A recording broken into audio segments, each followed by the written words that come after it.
is with us in Phoenix. Hey, Matt, how are you? Great. How are you doing today, Dave? Better than I deserve. What's up? So I have been following the baby steps for a few years now, me and my wife, probably about 5. And I'm actually a big advocate. I love what you preach. And I've probably got a half dozen over the years, about a half dozen clients that I've kind of deferred your guys' way. So I never really thought I'd find myself in this situation. Basically, my wife and I thought we were going to pay off our house, and that's kind of where we're at. We don't have any debt. All our cars are free and clear, and we don't carry credit card debt. And we had this opportunity come up this year. It was a very niche real estate opportunity where basically we got into these buy and hold rental properties. And we were using our primary house. We did, I'm sure you're familiar with the product, the all-in-one mortgage, which is basically a line of credit that acts as a first mortgage with a checking component built into it.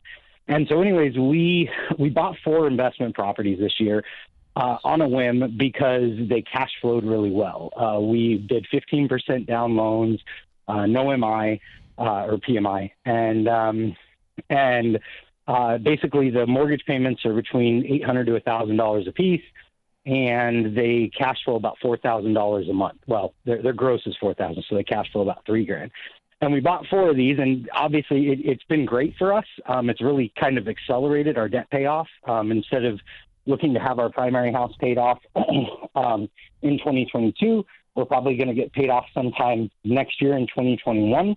The thing that we're running into is, as we did this, because we've always kind of followed the not leveraging approach, I think my wife and I have both kind of gotten nervous that we've pulled out about $600,000 in mortgage debt between the 4 houses, even though they're cash flowing really well.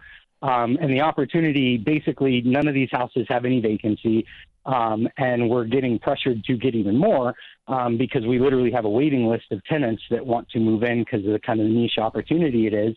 So my question to you is, if we can still get our primary house paid off next year and continue to grow into these other, buy and hold properties, do you think this is a bad, do you think is this a formula for misfortune that we keep, snagging some of these with the cash flow being as good as they are?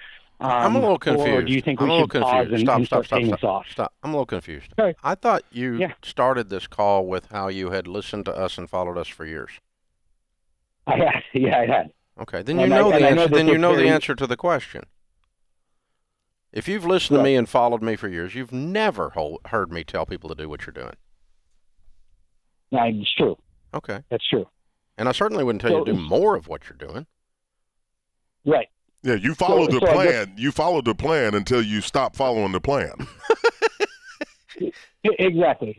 Well, and so that's just kind of it's basically come into another source of income for us. And hey, listen. I don't know. Listen. Go ahead. I have a source of income too. Mm-hmm. Several $100 million of paid for real estate that never had a mortgage on it once. And I did not use leverage to build it. I used cash to build it. Matt, you're going to get in trouble because you have not factored risk into this scenario. And leverage is a two-edged sword. It cuts both ways. Here were the phrases. You have just continued to say things all through this conversation that indicates you have no measure of risk whatsoever in this. Okay, Dave, you own more real estate than anybody else I know. I want you to hear these phrases. Niche real estate. Niche. Yeah. Yeah, okay. Hold on. Bought 4 properties on a whim and was being pressured to buy more. What are we doing here? It sounds like late night real estate, get rich quick scheme 103. It's a bad plan, and it's got headache and heartache written all over it down the road here in just a few years, my friend. And the other thing is, after talking to you for 4 minutes or listening to you talk for 4 minutes, nothing more you say is going to change it. Nope.